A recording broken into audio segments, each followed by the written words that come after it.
Olá, eu sou Giovanni de Souza. Hoje são 8 de setembro de 2019, são 23 horas e 1 minuto.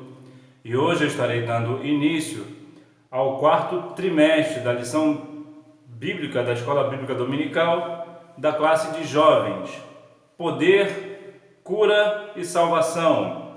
O Espírito Santo agindo na igreja em Atos.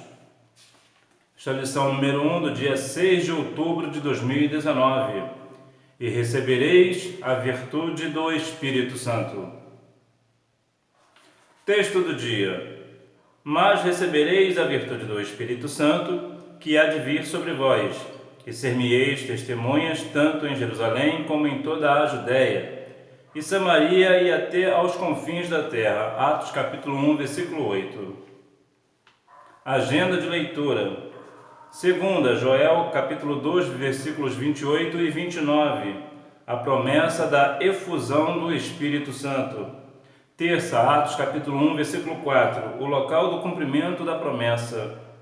Quarta-feira, Atos, capítulo 1, versículos 12 e 14, a condição para o cumprimento da promessa. Quinta-feira, Atos, capítulo 2, versículo 4, todos ficaram cheios do Espírito Santo. Sexta-feira, Atos capítulo 2, versículo 12, um derramamento repentino. Sábado, Atos capítulo 2, versículo 14, poder para testemunhar. Síntese. A virtude do Espírito Santo é a promessa que Deus fez ao crente fiel, cumprida no dia de Pentecoste. Mas também vale para você hoje, jovem. Você também pode e deve também receber esta promessa, esta virtude do Espírito Santo. E o que é virtude? É a prática firme e constante de fazer o bem. Objetivos: apresentar o livro de Atos e suas características principais. Mostrar as promessas acerca da vinda do Espírito Santo no Antigo e no Novo Testamento. Destacar o propósito da promessa da virtude do Espírito Santo na vida do crente. Texto bíblico: Atos capítulo 1, versículos do 1 ao 14. Fiz o primeiro tratado, ó Teófilo, acerca de tudo que Jesus começou, não só a fazer, mas a ensinar, até o dia em que foi recebido em cima, depois de ter dado mandamentos, pelo Espírito Santo aos apóstolos que escolhera, aos quais também, depois de ter padecido, se apresentou vivo com muitas e infalíveis provas, sendo visto por eles por espaço de 40 dias, e falando do que respeita ao reino de Deus. Estando com eles, determinou-lhes que não se ausentassem de Jerusalém, mas que esperassem a promessa do Pai, que disse ele: de mim o vistes. Porque, na verdade, João batizou com água, mas vós sereis batizados com o Espírito Santo, não muito depois destes dias. Aqueles, pois, que se haviam reunido, perguntaram-lhe, dizendo: Senhor, restaurarás tu neste tempo o reino a Israel?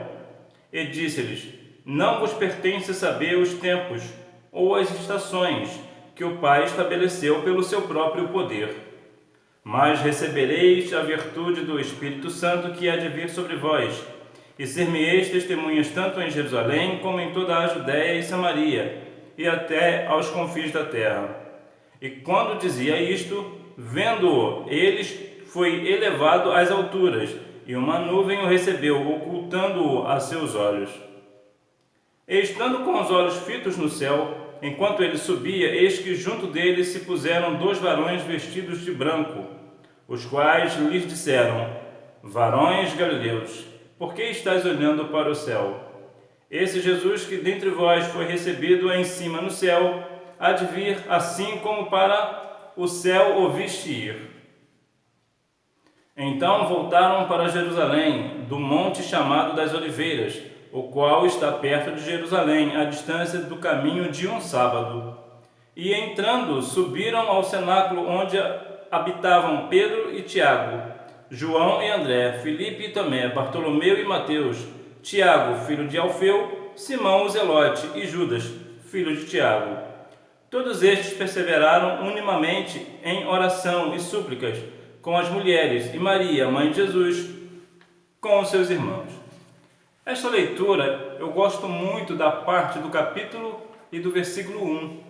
Eu vou até reler para você. Fiz o primeiro tratado ao Teófilo, acerca de tudo que Jesus começou não só a fazer, mas a ensinar. Noutras palavras, Jesus ensinava fazendo. Jesus mostrava como se fazia.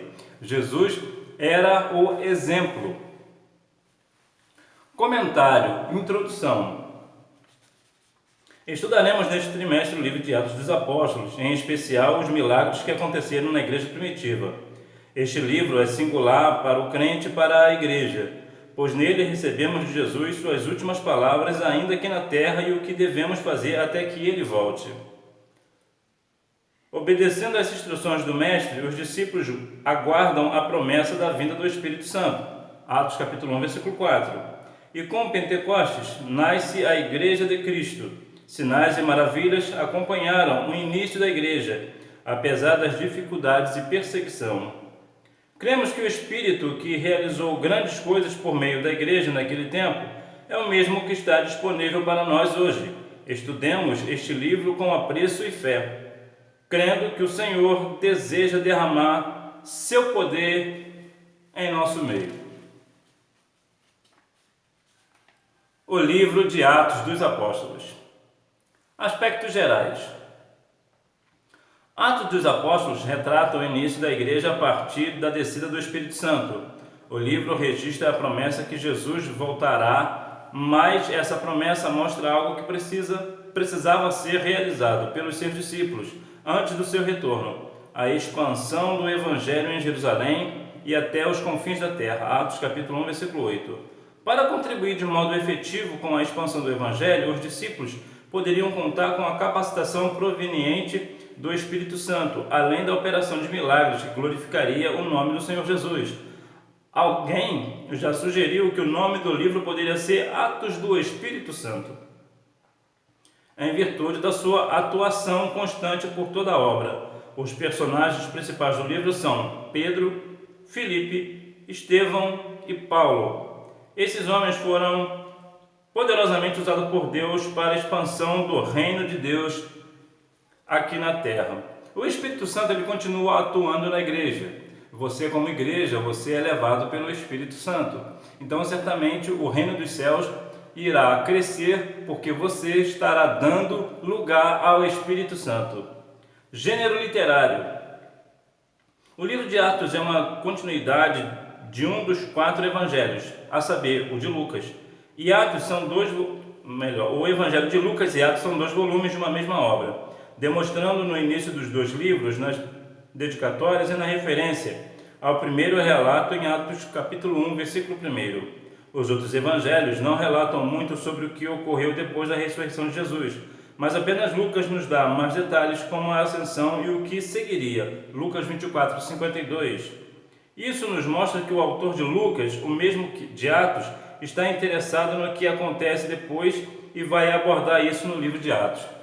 Interessante, eu já vi um homem dizer, um evangelista americano, eu achava muito interessante a colocação dele. Ele dizia que Atos dos Apóstolos é um livro que não termina, é um livro que não tem fim, é um livro que só terá fim quando Cristo vier buscar a sua igreja. Aí sim, porque nós somos esses discípulos. Os Atos dos Apóstolos, nós também poderemos, de uma forma espiritual, podemos nos colocar como apóstolo, porque o apóstolo, na verdade, ele não existe mais. O apóstolo Paulo foi o último apóstolo. Mas, de uma forma espiritual, podemos dizer que o ato dos apóstolos são os nossos atos. É o que nós, você, na verdade, e eu, nós somos a Bíblia que muita pessoa lê. Nunca pegaram numa Bíblia, então uma pessoa que não professa a fé em Cristo, quando vê as suas atitudes, e isso é a Bíblia que ele está lendo. Então, qual o testemunho que você dá? Você dá mesmo expansão ao Espírito Santo para que ele venha te usar? Para que as pessoas, através do teu bom testemunho, aceitem a Cristo como Salvador? Autoria e data.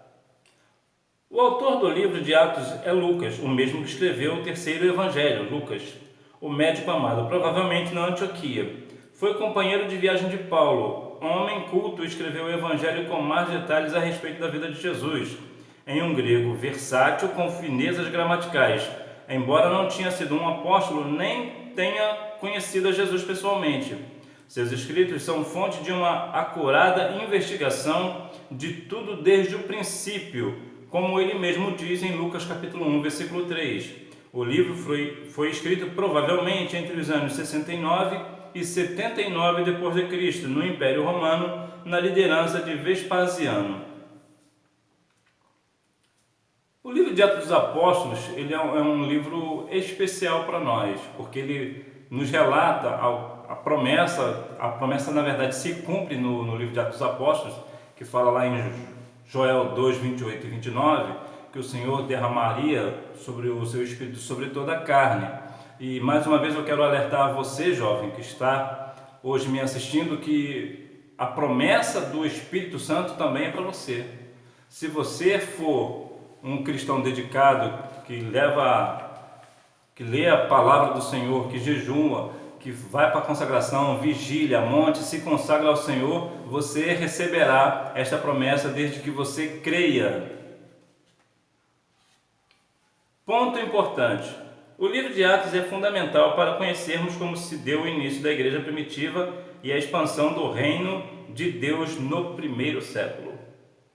A promessa da vinda do Espírito Santo. Promessa feita no Antigo Testamento. Deus já havia falado séculos antes por meio do profeta Joel, que derramaria o seu Espírito sobre toda a carne. Os filhos e filhas profetizariam, os velhos sonhariam e os jovens teriam visões. Sobre servos e servas, Deus derramaria do seu Espírito. Joel capítulo 2, versículos 28 e 29. Isso aconteceria depois, ou seja, nos últimos dias. Esses últimos dias iniciaram-se justamente com a vinda, morte e ressurreição de Jesus. Então vivemos esses últimos dias, independentemente de qual longe de fato eles estejam. O fato é que o profeta do Antigo Testamento alerta de que nos últimos dias haveria um derramamento do Espírito de Deus. Logo após o Pentecostes, Pedro confirma essa promessa quando em seu discurso explica ao povo que tudo que tinha visto e ouvido era apenas o cumprimento da promessa. Atos capítulo 2, versículos 14 ao 26. Se Deus prometeu, Ele vai cumprir. E essa promessa continua nos nossos dias. Vemos igrejas cheias do Espírito Santo, pessoas sendo batizadas com o Espírito Santo e com fogo. Por quê? Porque a promessa continua para os dias atuais. Promessa feita no Antigo Testamento. Quando João Batista apareceu em cena falando do seu propósito, deixou claro ao povo que ele batizaria com água para o arrependimento, mas aquele que viria depois dele batizaria com o Espírito Santo e com fogo. Lucas capítulo 3, versículo 16. Quando Jesus foi até João para ser batizado no Rio Jordão, o Espírito Santo desceu sobre ele em forma corpórea, como uma pomba. Lucas capítulo 3, versículos 21 e 22. Jesus também fez menção da descida do Espírito Santo quando estava no último dia da festa dos tabernáculos. Nesta ocasião, ele fez um convite a todos que tinham sede, pois quem nele crê, como diz a Escritura, rios de água viva correm do seu ventre. João 7,37. Jesus estava se referindo ao Espírito Santo, pois ele ainda não havia sido glorificado. João 7:37 ao 39. Deus cumpre suas promessas e a sua palavra não falha. Muitas das vezes, dependendo da tua situação, você põe dúvida no seu coração. Se Deus prometeu, será que Ele vai fazer mesmo? Será que Ele realmente tem um trabalho, uma obra com a minha vida, com a minha família? Sim, se Deus prometeu, Ele cumprirá. Agora, existe uma questão do seguinte, existem duas promessas. A promessa condicional e a promessa incondicional. A promessa condicional é aquela que tem uma condição. Deus vai cumprir na sua vida uma promessa, mas tem uma condição. Ele vai te dar uma condição. E existe a promessa incondicional, ou seja, ela não tem condição nenhuma. Simplesmente Deus disse que vai fazer e Ele o fará. Então creia que Deus fará esta promessa na sua vida, desde que Ele cumpriu na sua vida, Ele certamente, ou melhor, se Ele prometeu, Ele realmente vai cumprir. Creia.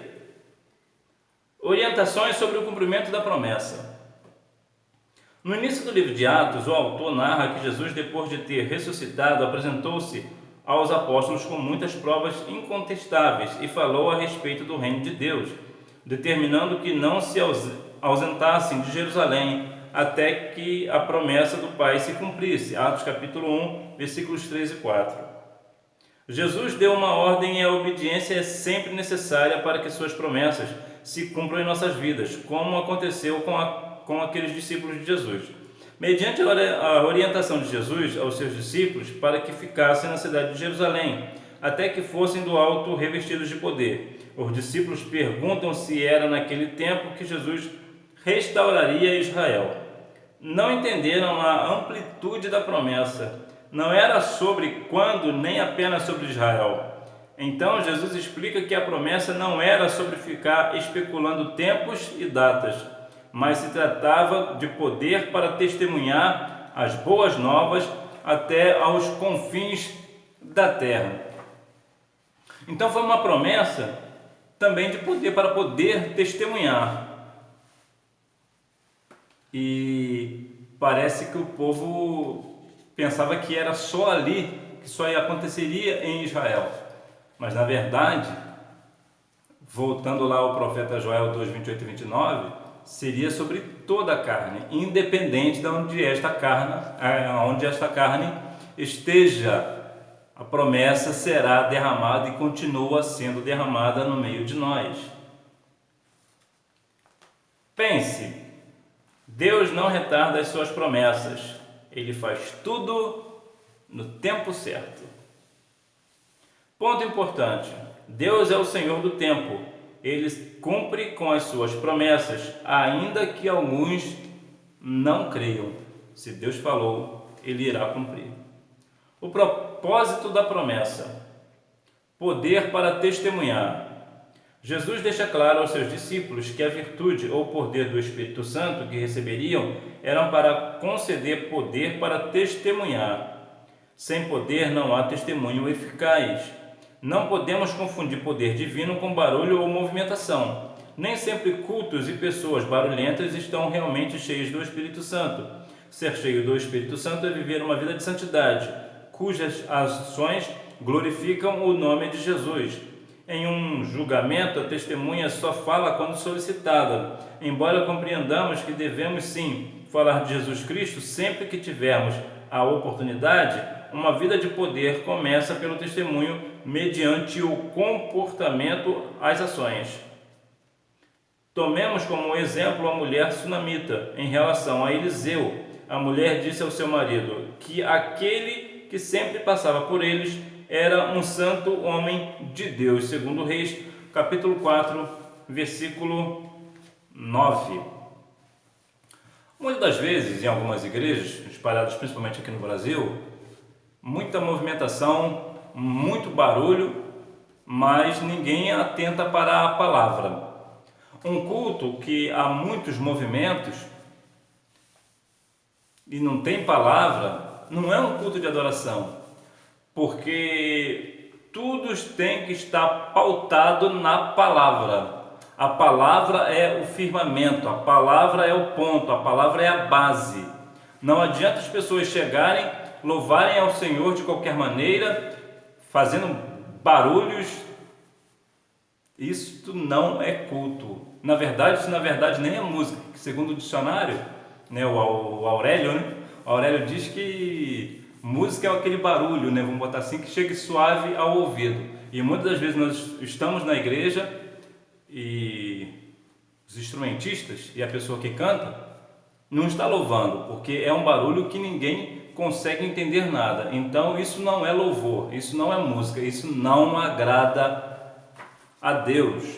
Nós sabemos que pelo Espírito Santo existe sim um movimento pelo Espírito, claro que existe, mas muitas das vezes as pessoas querendo mostrar o que não são, acabam fazendo estardalhaços, fazem barulhos, mas na verdade de conteúdo nada tem.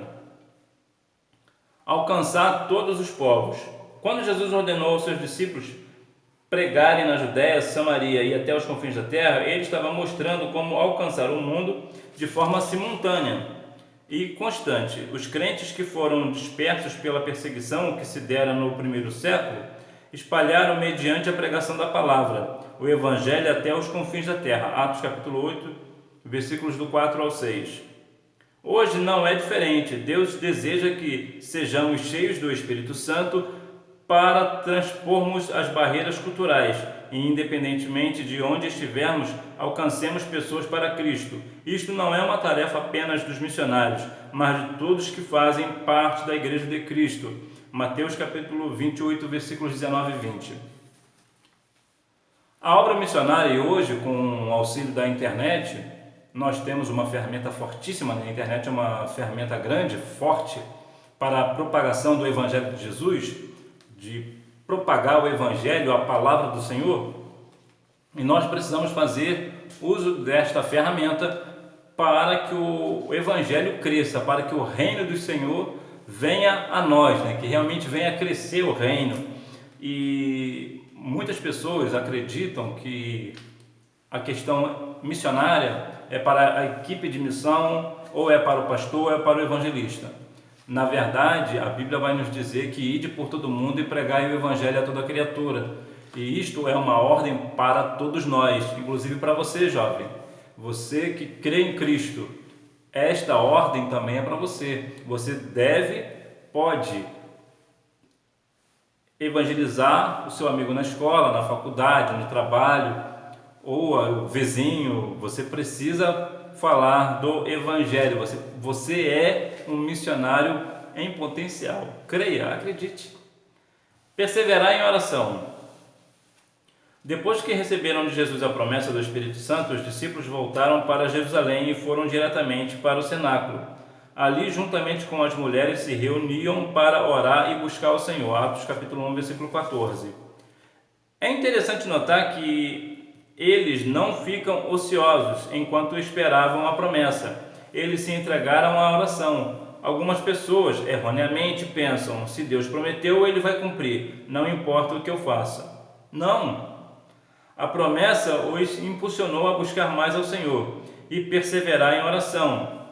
Essa deve ser a atitude de cada crente que já recebeu as muitas promessas registradas na Bíblia. Uma vida de busca ao Senhor em oração deve ser o desejo do jovem que almeja que os planos de Deus se cumpram em sua vida. 1 Tessalonicenses capítulo 5, versículo 17. Aqui diz que aquele versículo que você conhece bem, que diz: orai sem cessar. Quando Deus nos dá uma promessa, como eu já falei, existe a promessa condicional e a incondicional, mas independente de qual promessa Deus fez a você, você também não pode ficar parado. Você precisa fazer algo para que essa promessa se cumpra. Não é que você vai ajudar a Deus, mas é trilhar o caminho que precisa ser trilhado. Por exemplo, se Deus prometeu que vai abrir uma porta de trabalho para você, você não vai ficar em casa parado.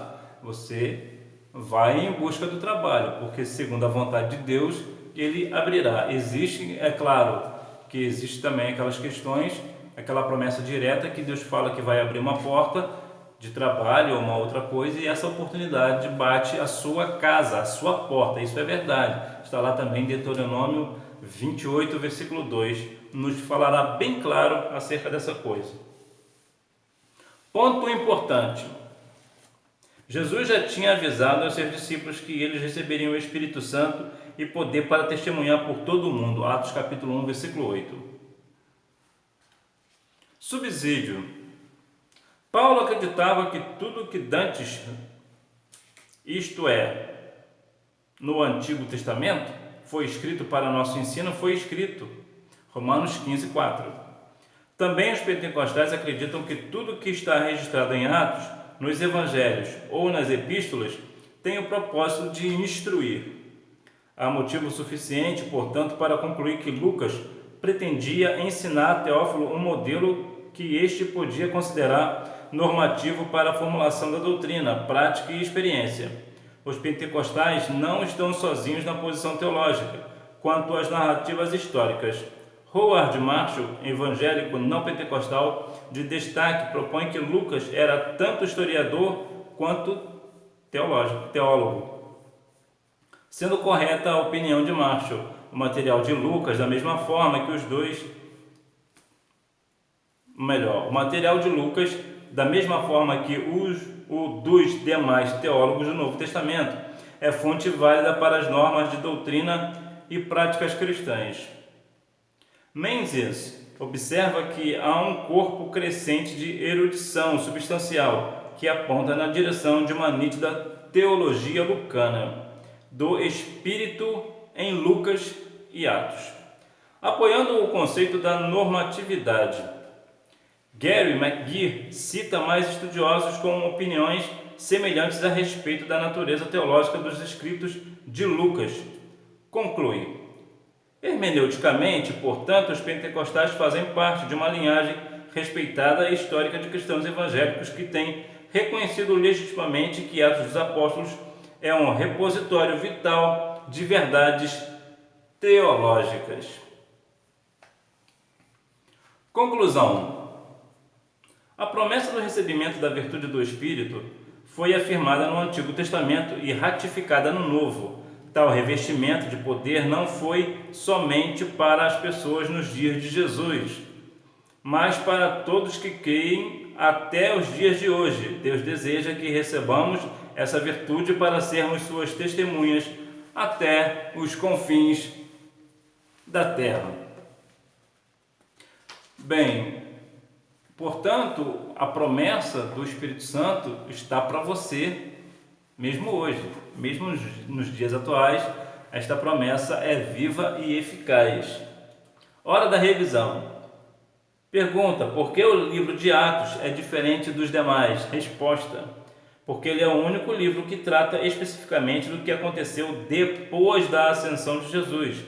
Ele não é um evangelho e também não é uma carta, mas é um livro histórico e ao mesmo tempo doutrinário. Cite um exemplo da promessa do derramamento do Espírito Santo feita no Antigo Testamento. Resposta: o profeta Joel fala da promessa de Deus sobre a vinda da virtude do Espírito. Joel capítulo 2, versículos 28 e 29. Pergunta: quais as instruções de Jesus para se cumprir a promessa? Resposta: que eles, os discípulos, ficassem em Jerusalém. Pergunta: o que os discípulos fizeram enquanto aguardavam a promessa? Resposta: eles ficaram em Jerusalém conforme Jesus havia pedido e perseveraram em oração. Atos capítulo 1, versículos 12 ao 14. Pergunta: por que é importante o crente buscar a virtude do Espírito? Resposta: é importante, pois o revestimento de poder do alto nos ajuda a sermos testemunhas de Cristo e a realizarmos a sua obra. Bem, antes de eu fechar aqui a minha fala, deixa apenas eu mencionar uma questão. Às vezes, principalmente para você que ainda não recebeu esta promessa do batismo com o Espírito Santo, às vezes você pode se questionar se você pode fazer a obra ou não, se você é útil ou não, e muitas das vezes você pode ter dúvidas no seu coração. Bom, a promessa do Espírito Santo é para todos nós, inclusive para você.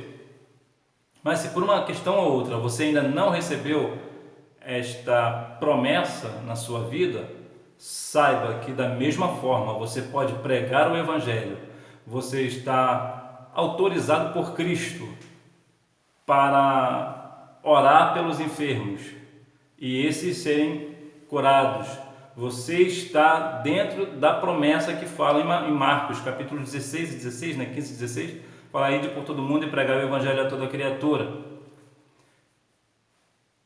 Não fique tímido, tenha coragem, tenha a ousadia dos altos céus, porque o Espírito Santo é com você, ainda que você não seja ainda batizado com o Espírito Santo e com fogo, mas o Espírito Santo é com você.